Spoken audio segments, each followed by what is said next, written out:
Diciembre de 1945. Un escuadrón de aviones de la Marina de Estados Unidos desaparece en la costa de Florida. Marzo de 1918. Un enorme carguero de la Armada que se dirige a Baltimore se esfuma sin dejar rastro. Con el paso de los años desaparecen muchos más barcos y aviones en un área de 1 millón de kilómetros cuadrados de mar abierto. Una fuente de misterio, leyenda y miedo. El Triángulo de las Bermudas. Hoy, gracias a la tecnología, podemos eliminar las aguas capa a capa y desvelar un paisaje oculto. Drenaremos el Triángulo de las Bermudas. Exploraremos sus rincones más oscuros, abriéndonos camino en las profundidades. Adentrándonos en algunos de los mayores misterios del Triángulo. Cuando se haya drenado el agua, ¿qué encontraremos en el fondo del Triángulo de las Bermudas? Drenar el Triángulo de las Bermudas.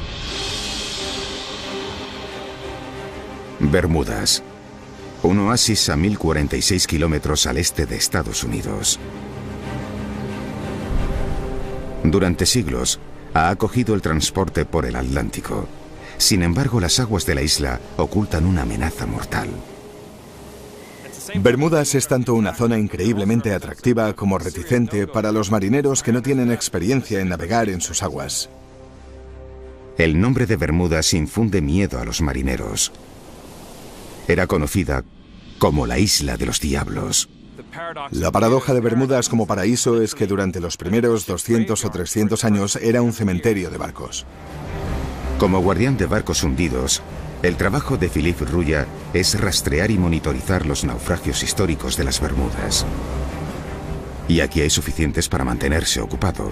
De hecho, estas aguas han conseguido albergar hasta 300 embarcaciones. ¿Por qué naufragan tantos barcos en estas aguas tan cristalinas y tan cerca de tierra?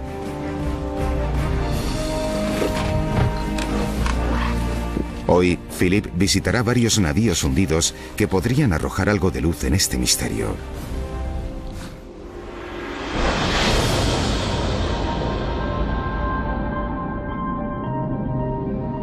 En primer lugar, el Mary Celestia, un barco de vapor con el casco de hierro que llevaba provisiones durante la Guerra Civil Americana. Zarpó de Bermudas, bajó por la orilla sur y desapareció justo aquí. Algo bastante curioso porque estamos solo a 800 metros de la costa. Ocurrió un día en el que el agua estaba en calma. Hay mucha intriga sobre esto. Estamos intentando averiguar cómo ocurrió. Yace a tan solo 15 metros bajo el agua. Aún se puede distinguir la característica rueda de paletas del navío.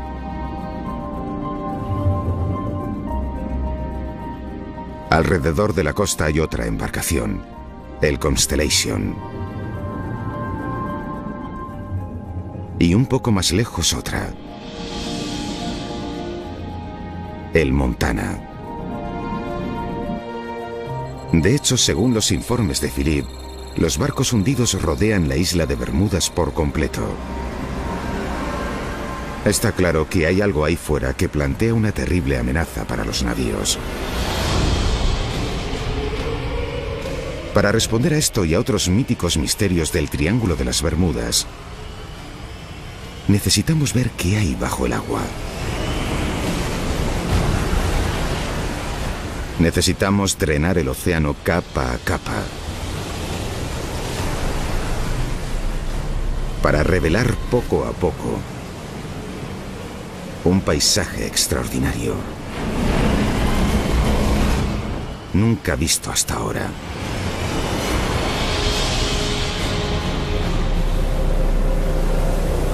Solo es posible ver las profundidades del Triángulo de las Bermudas gracias a una avanzada tecnología llamada mapeo por sonar.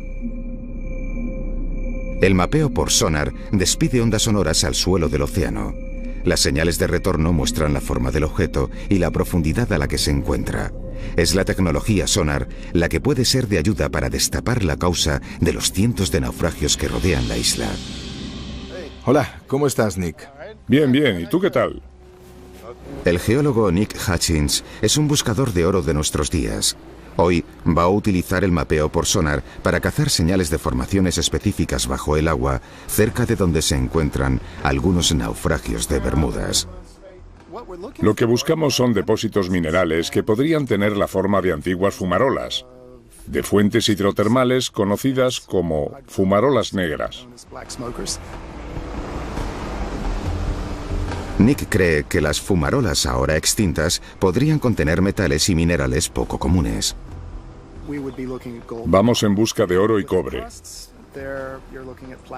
En esa corteza que ves hay platino, cobalto, níquel y materiales poco frecuentes pero importantes, ya que son vitales para la tecnología moderna.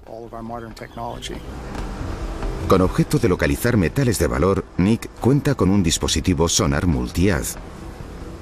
Los datos revelan un paisaje submarino extraordinario alrededor de Bermudas, incluyendo lo que parece ser un acantilado. Hay una especie de meseta grande. Lo llamamos el acantilado. Llegas al lateral y después hay una pendiente de unos 60 grados y 350 brazas de profundidad. Las vistas son fascinantes. Pero ¿por qué hay un saliente de una montaña submarina lejos de la costa de Bermudas? Para encontrar el sentido tenemos que ver una foto más grande. Utilizando la información sonar más actualizada de la isla, hoy podemos trenar virtualmente toda la zona. Sin el agua, la pequeña isla parece posarse en la espectacular cima de una montaña. Un monte submarino de casi 5 kilómetros que se alza solitario en medio del océano Atlántico. ¿Cómo ha llegado aquí? La razón por la que la isla está aquí hoy es porque en este punto aislado de la placa oceánica tuvo lugar una erupción volcánica muy significativa debido a la fase de desarrollo del océano Atlántico. El volcán creció y creció durante millones de años hasta que finalmente sobrepasó la superficie del océano. Entró en erupción y dio lugar a una isla volcánica gigantesca que hoy se sitúa a casi 1000 metros por encima del nivel del mar. Después de que el volcán se extinguiera hace 30 millones de años, el viento y la lluvia erosionaron la montaña hasta convertirla en meseta. Entonces, debido a que subió el nivel del mar tras la edad de hielo, Bermudas quedó reducida a una pequeña isla encima de un monte submarino. Hoy han crecido arrecifes en las laderas de este viejo volcán y rodean toda la isla de Bermudas. Los arrecifes de Bermudas son una barrera natural para protegernos de la furia del océano, pero también han sido un triste destino para muchos marineros. Estos arrecifes son potencialmente mortales para los barcos, pero lo que hay en ellos plantea una amenaza aún más peligrosa. En la isla son conocidos como hervidores o salientes. Los salientes se forman por un tipo de alga rocosa y por las conchas de millones de pequeños moluscos. Juntos crean una estructura caliza increíblemente dura que puede crecer hasta 10 metros desde el fondo del mar, pudiendo a veces salir a la superficie cuando la marea está baja. El material de los salientes es en realidad más duro que el del arrecife que los rodea, razón por la que han sobrevivido y por la que el proceso persiste. Por tanto, cualquier embarcación, ya sea de madera o metal, que se encuentre con una de estas formaciones, podría sufrir un serio impacto. En ocasiones, los salientes tienen áreas afiladas. Estas pueden perforar el casco de un barco como un abrelatas, hundiéndolo en minutos. Y pueden ser mortales cuando el agua está en calma. Una de las ironías de los salientes es que son más visibles cuando hay olas y tormenta. De hecho, a veces, cuando más peligrosos son los salientes, es en días en los que el agua está en calma porque no se ven nada. Los salientes han causado muchos de los naufragios de Bermudas, entre ellos el del Mary Celestia. Esta oculta amenaza rodea Bermudas, un legado mortal de su pasado volcánico. Drenar la isla de las Bermudas ha ayudado a explicar cientos de naufragios encontrados aquí. Pero este es solo un pequeño rincón de un gran triángulo formado por Bermudas como punto norte, por Puerto Rico al sur y por la costa de Florida, que representa el vértice occidental. Y es un avión de la Segunda Guerra Mundial procedente de Florida el que protagoniza el mito más conocido del Triángulo de las Bermudas, el vuelo 19, la patrulla perdida. Hoy un equipo de submarinismo se dispone a buscar un avión implicado en los desconcertantes eventos de ese día. A medida que drenemos más, ¿encontraremos pruebas que ayuden a resolver este misterio? 5 de diciembre de 1945. 5 torpederos Avenger despegan de la estación aérea Fort Lauderdale en Florida. El vuelo 19, su nombre en clave, está de misión rutinaria de entrenamiento aéreo por toda la costa atlántica. Al mando está el teniente de la Marina Charles Taylor, un piloto altamente experimentado. Ha liderado docenas de misiones de entrenamiento, pero no conoce muy bien esta zona costera en particular. En plena misión las cosas empiezan a ir mal. El teniente Taylor informa que tiene problemas con la brújula. El tiempo empeora con rapidez y pronto se pierden irremediablemente. Un Martin PMB Mariner parte en misión de rescate para localizar la patrulla y guiar a los pilotos de vuelta a casa.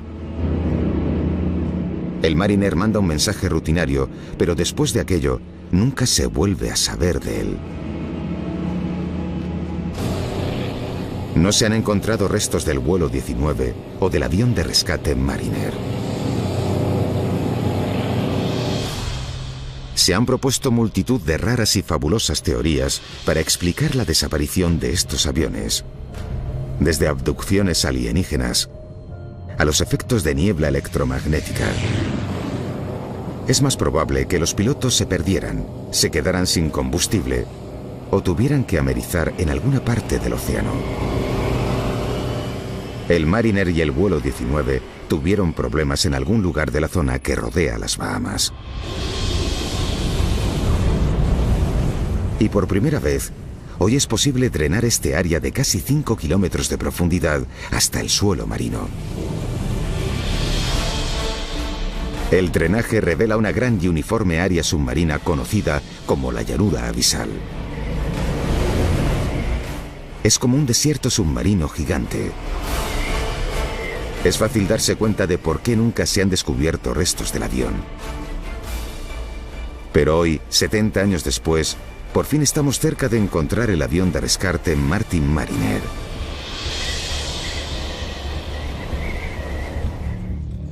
Mike Barnett es un buceador técnico especializado en ubicar aviones desaparecidos. Ha pasado años investigando el incidente del vuelo 19 y ahora cree que sabe de buena tinta dónde se estrelló el Mariner. Intenté recrear en mi mente la ruta aérea que podría haber seguido el avión y dónde podría haber caído. La ruta empezaría aquí, en la estación aérea naval de Banana River, donde despegó el avión. Luego viajó al norte hasta Cabo Cañaveral y después se dirigió al área de búsqueda que le habían asignado. Sabemos que media hora después de despegar se avistó una explosión. Un carguero registró una explosión en medio del aire. Cuando el navío se acercó, no encontraron restos. O se hundió o la corriente del Golfo se llevó los restos. Hoy Mike y su equipo están listos para buscar los restos del avión desaparecido. La zona que vamos a investigar hoy está a 70 metros de profundidad, a unos 80 kilómetros de la costa. Creemos que es un área sospechosa que merece ser analizada porque está dentro de la zona, un poco al norte de donde esperábamos, pero la influencia de la corriente del Golfo podría haberlo llevado allí. Los pescadores locales han informado de restos en este área y Mike va a buscarlos con su sonar. Acabamos de pasar el punto. No se percibe. Es bastante pequeño, lo que te esperarías de un avión. Llegados a este punto es hora de ponerse el traje e ir a mirar. Vamos, vamos, vamos. El punto está a casi 70 metros de profundidad. Mike cree que podría ser un avión, pero aún no puede asegurar que sea el Mariner. La visibilidad a esa profundidad es muy limitada y la fuerte corriente convierte la búsqueda en desafiante. Estamos cerca. Hay un montón de peces. Las ruinas atraen a los peces, así que estamos cerca. Entonces, entre la oscuridad, los buceadores detectan algo. Es el tren de aterrizaje del avión. Y a tiro de piedra, el fuselaje oxidado de un gran avión. Esta zona es muy interesante para que haya restos de avión. La estructura está intacta. Normalmente, con el paso del tiempo, estos aviones son solo pequeñas piezas o trocitos en el suelo marino. Así que ver algo así es espectacular. ¿Podría ser este el naufragio del avión de rescate Mariner? El próximo paso es registrar cualquier indicio que pueda identificar el avión. Detectan pilones en las alas, lo que le da aspecto de que podría haber sido usado para enganchar pontones. Podría tratarse de un hidroavión. Los ojos de buey de los laterales del fuselaje son exactamente los que se esperaría encontrar en un Mariner, mientras que la forma del estabilizador horizontal le resulta familiar a los buceadores por fotos del avión. Parece ser que podría ser el hidroavión Mariner, pero el equipo todavía no ha encontrado una prueba decisiva. Definitivamente es un avión. Quiero ser muy cuidadoso con lo que digo, pero hay características muy interesantes. Hay muchos rasgos típicos que suelen tener los aviones de rescate.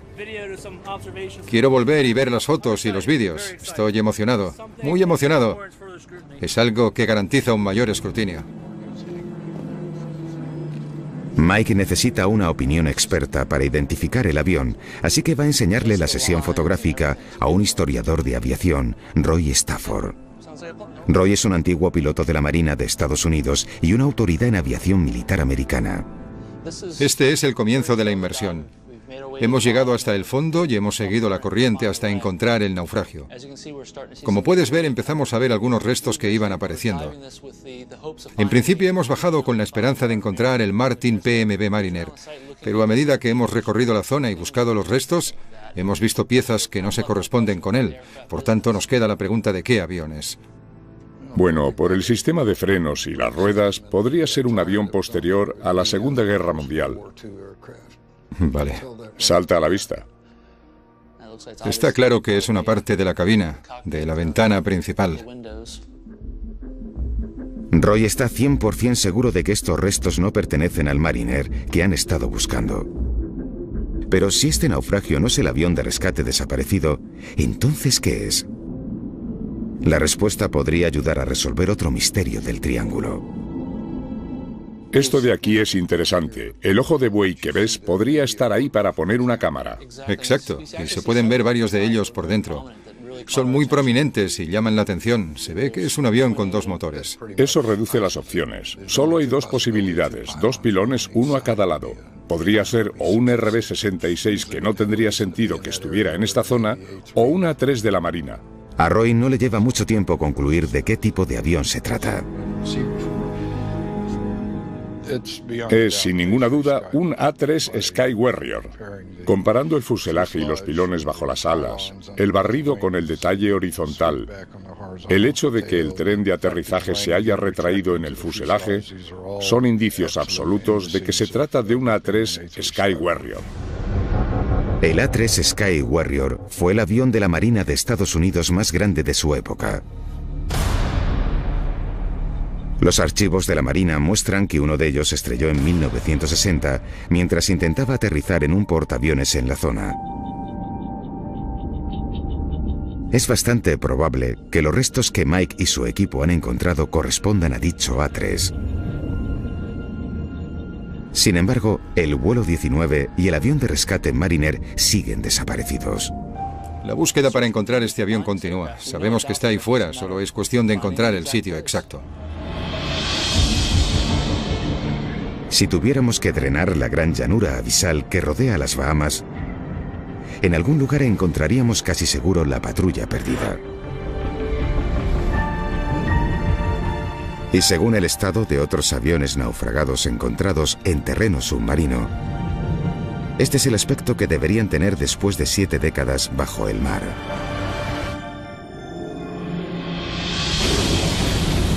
A medida que drenamos más agua del Triángulo de las Bermudas y nos adentramos en las profundidades, nos encontramos con otro extraño fenómeno. En las Bahamas hay antiguas leyendas que hablan de monstruos marinos escondidos en cuevas submarinas. Bestias que devoran gente y barcos. Hoy los científicos han descubierto la extraordinaria verdad tras estas leyendas.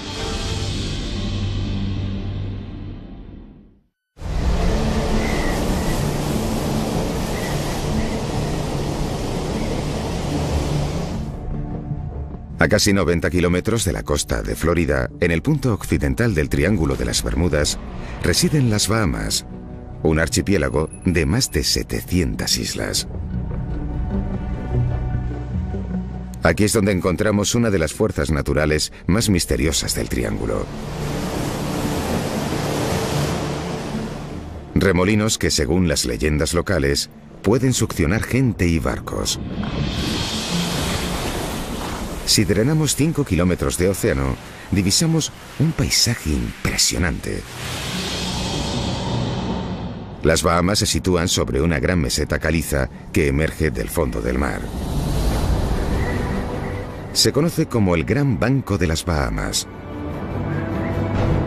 Sus acantilados son más altos que todos los que hay en tierra seca, de unos 5.000 metros, casi 3 veces más altos que el Gran Cañón.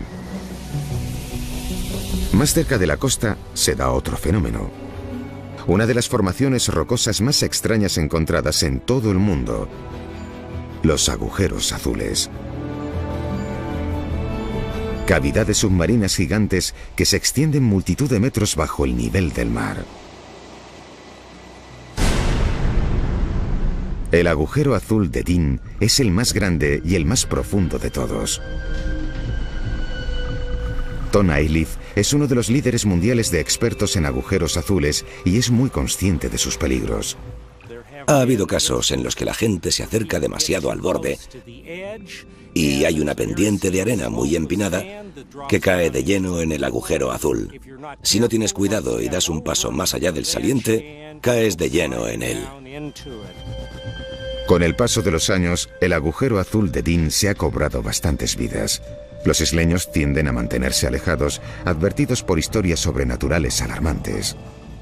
En las Bahamas hay un montón de historias y leyendas urbanas sobre los agujeros azules.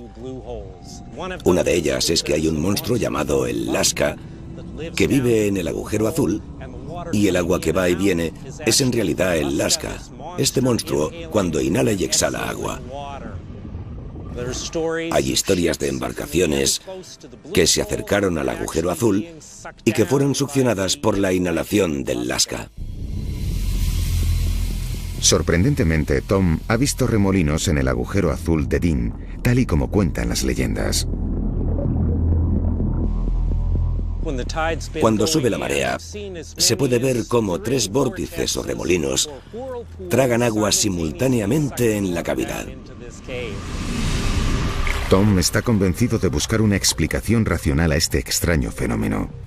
La marea ha tenido algo que ver, pero ¿podría haber también otras fuerzas operando en las desconocidas profundidades del agujero azul de Dean? La única forma de saberlo es buceando. Tom lleva más de 20 años explorando los agujeros azules de las Bahamas y nunca le dejan de sorprender.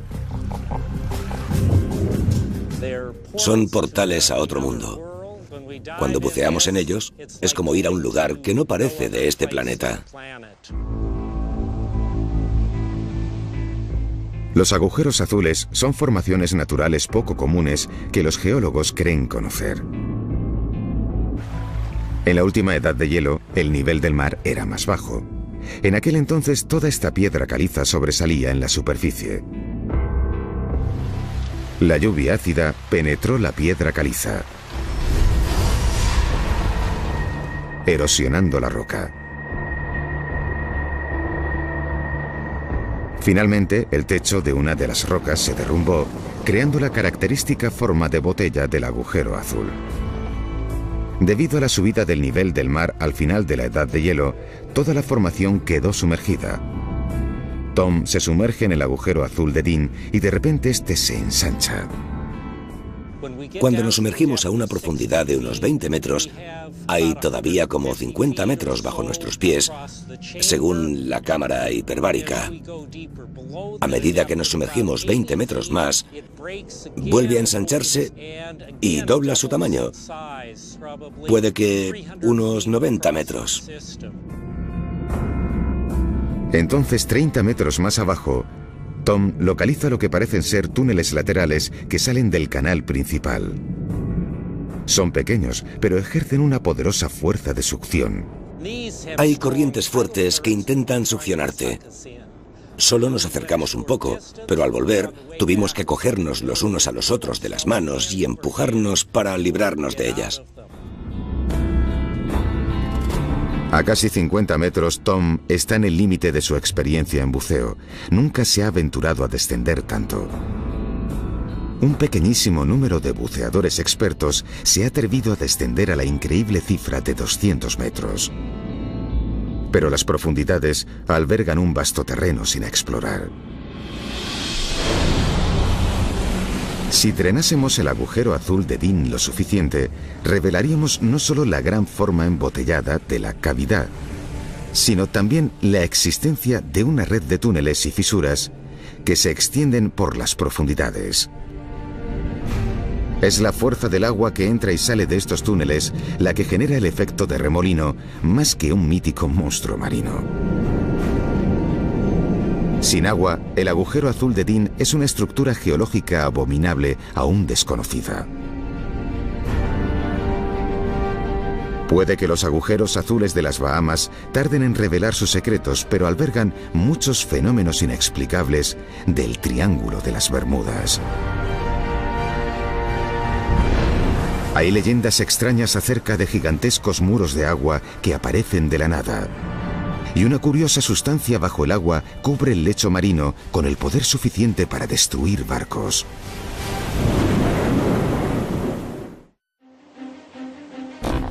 Marzo de 1918. Un navío de la Marina de los Estados Unidos zarpa de Barbados. El USS Cyclops es un gran buque carguero de 19.000 toneladas. Transporta un cargamento de manganeso y cuenta con una tripulación de 309 hombres. Solo un día después de zarpar, a medida que se adentra en una de las zonas más profundas del Triángulo de las Bermudas, el Cyclops desaparece sin más. No hay rastro del gigantesco barco y su tripulación nunca ha sido hallada.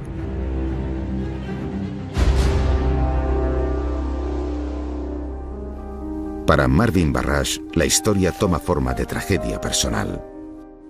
Mi tío abuelo, Lawrence Merkel, era bombero a bordo del barco. Tenía 20 años y es uno de los 309 desaparecidos. Normalmente, cuando los barcos desaparecen, se encuentra algo. Ya sea una parte del bote salvavidas, cargamento, algún resto del naufragio, siempre aparece algo. En este caso, nada. La ausencia de cualquier resto de naufragio provocó al poco tiempo alocadas teorías. Surgieron toda clase de historias bizarras.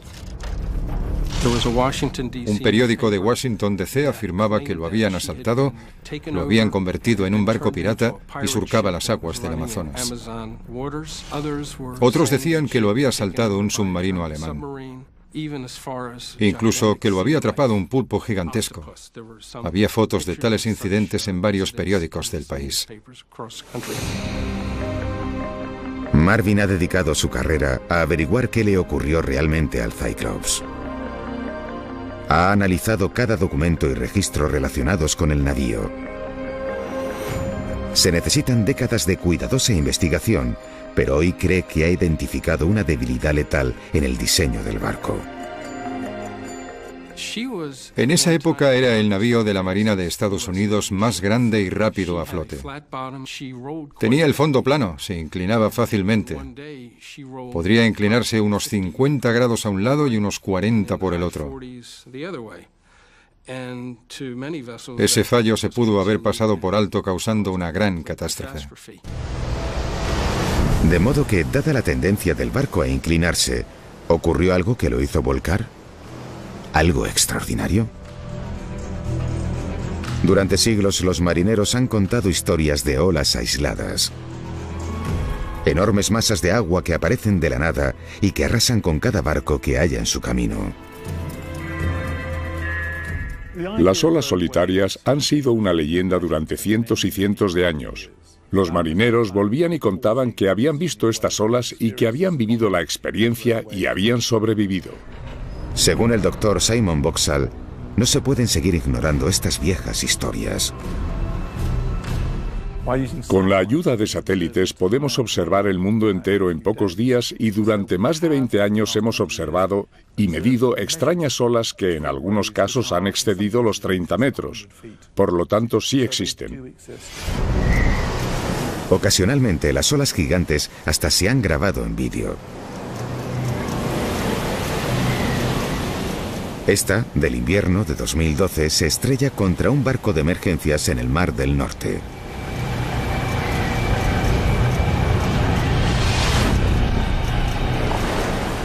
Dados los desajustes climáticos extremos del Triángulo de las Bermudas, ¿podrían darse olas gigantes aquí en una escala similar? Estamos en el Atlántico Norte y de vez en cuando se dan tormentas ecuatoriales, huracanes y temporales procedentes del Golfo de México. Ambas cosas juntas conforman un mar muy confuso y turbulento con olas gigantes. Por tanto, las aguas turbulentas del Triángulo produjeron una gran ola lo suficientemente grande como para hundir el Cyclops.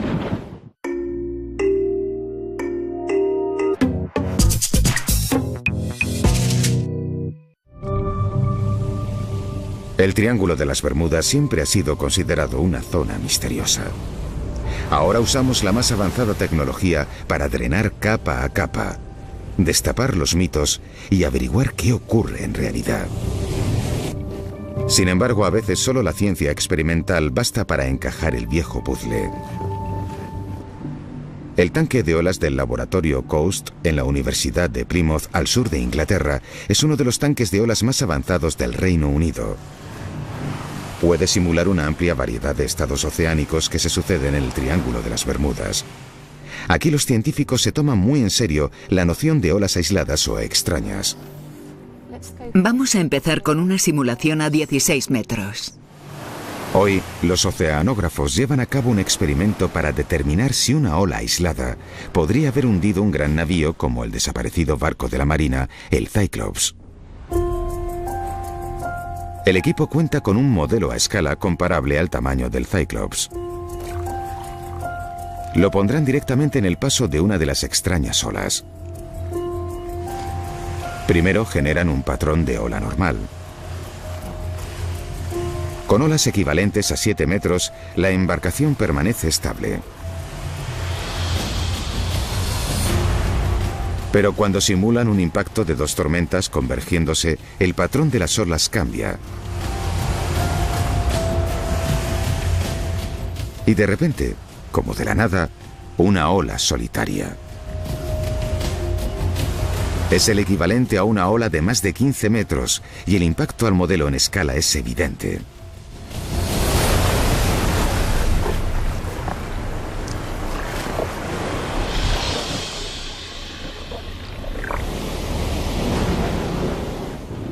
Por tanto, hay pruebas de que una ola solitaria podría haber hundido teóricamente el Cyclops.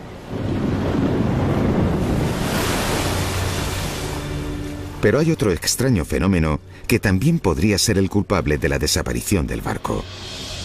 Para verlo, necesitamos drenar más agua del Triángulo de las Bermudas. En el lecho marino, a una profundidad de 300 metros, se pueden encontrar restos de un material lechoso y ceroso. Una parte de su extensión puede cubrir un área más grande que Manhattan. Se trata de una sustancia llamada hidrato de metano. Este hidrato de metano se forma como resultado de material de la superficie, material orgánico, plantas, peces muertos y plancton, que se hunden y se deterioran, hasta descomponerse en bacterias y microbios. Esta sesión de fotos muestra mucho hidrato de metano en el fondo del mar. El metano también puede quedarse atrapado en huecos del lecho marino. En 1981, en el Mar del Sur de China, un barco perforador da con una bolsa de gas poco profunda, provocando un estallido. A medida que el gas sale a la superficie, el barco se desestabiliza más y acaba volcando y hundiéndose.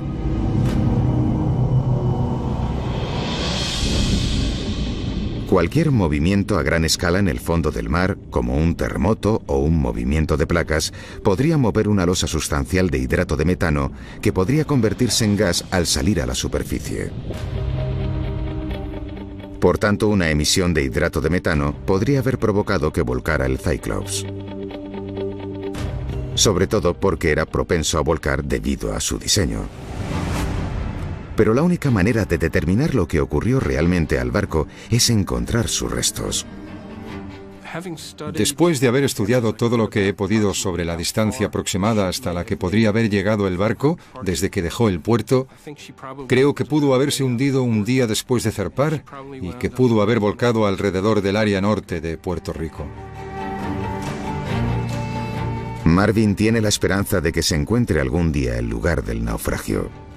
Encontrar el lugar donde se hallan los restos del Cyclops, justo con los de mi abuelo y todos los demás que iban a bordo, significaría mucho. Pero si los cálculos de Marvin son correctos, no será fácil encontrarlo. El drenaje de la zona revela una fosa de hasta 8 kilómetros de profundidad. La fosa de Puerto Rico. Aquí es donde el triángulo alcanza su punto más profundo. De hecho, es el punto más profundo de todo el Atlántico. A medida que los científicos han explorado la gran formación submarina, encuentran lo que podría ser el secreto más mortal del Triángulo de las Bermudas. El origen de un tsunami potencialmente devastador. La parte más profunda del Triángulo de las Bermudas, la fosa de Puerto Rico, podría albergar un secreto mortal. Por tanto, los científicos se apresuran a explorar esta inaccesible región submarina.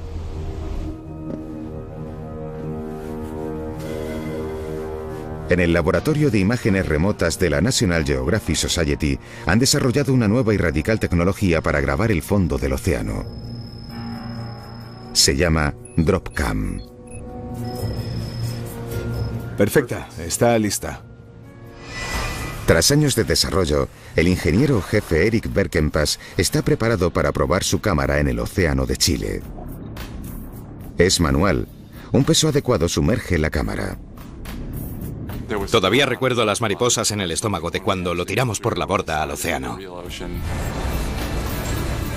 Cuando el equipo la puso en marcha en la fosa de Puerto Rico, tardó 1 hora y media en recorrer los 8 kilómetros hasta el fondo. Estaba programada para pasar varias horas más en el fondo del mar, luego volver a la superficie y emitir su posición. Hay un gran sentimiento de alivio cuando oyes por primera vez esa baliza de VHF en tu radiotransmisor y lo ves en el satélite.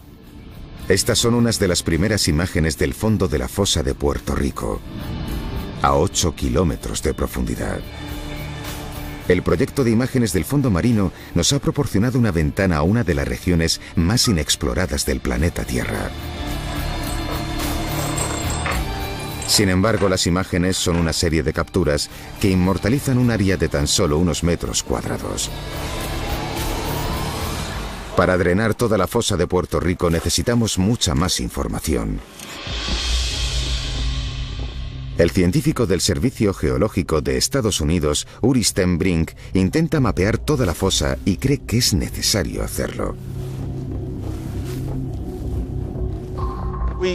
Empezamos a investigar la fosa porque geométricamente es muy similar a la fosa de Sumatra, donde ocurrió el terremoto de Sumatra en 2004 y el gran tsunami.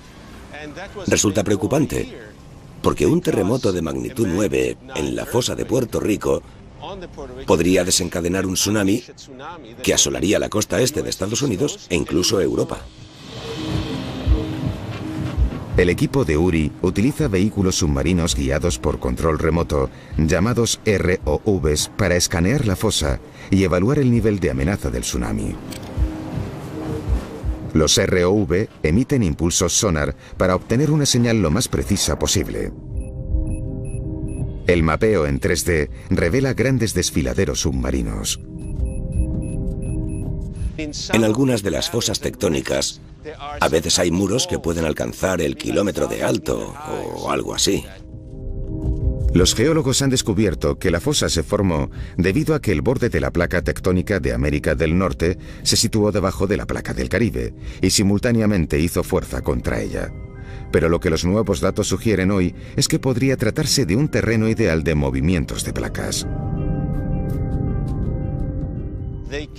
Podrían mover rocas que ocupan cientos de kilómetros cuadrados, del tamaño de grandes ciudades o más.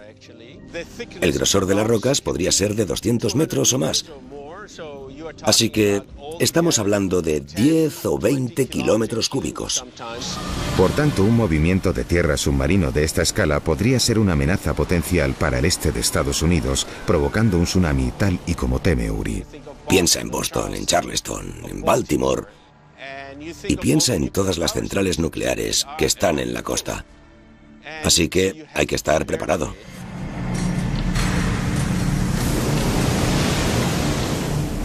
El terrorífico impacto de un tsunami en una central nuclear que no esté lo suficientemente protegida se entiende muy bien después del desastre de Fukushima de 2011.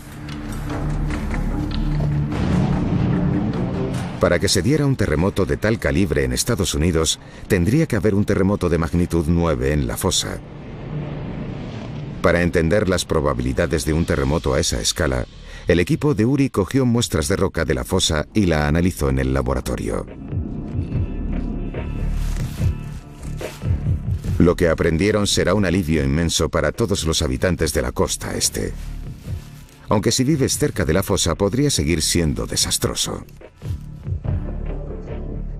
Desde nuestro conocimiento, no estamos seguros de que se den terremotos tan grandes.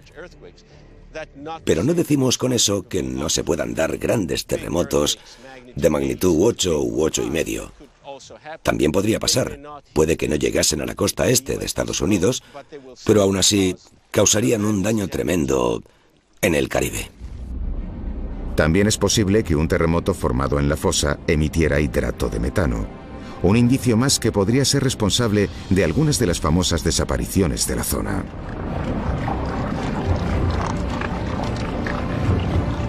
Los datos de Uri nos permiten drenar 800 kilómetros de la fosa de Puerto Rico. Dada su gran escala e inmensa profundidad, quizá no es de extrañar que muchos de los barcos y aviones desaparecidos del Triángulo sigan en paradero desconocido. Hay acantilados espectaculares en sus profundidades. Es verdaderamente un paisaje impresionante, situado al fondo del Océano Atlántico, a 8 kilómetros de profundidad. Drenar el Triángulo de las Bermudas nos ha mostrado por primera vez un abanico despampanante de terreno variado, incluyendo algunas de las más extrañas formaciones conocidas hasta ahora en nuestros océanos. Los mitos y leyendas del Triángulo persisten y están profundamente arraigados. Ya hemos descubierto que los peligros de esta zona no parecen venir de fenómenos sobrenaturales, sino de la mortal fuerza de la propia madre naturaleza.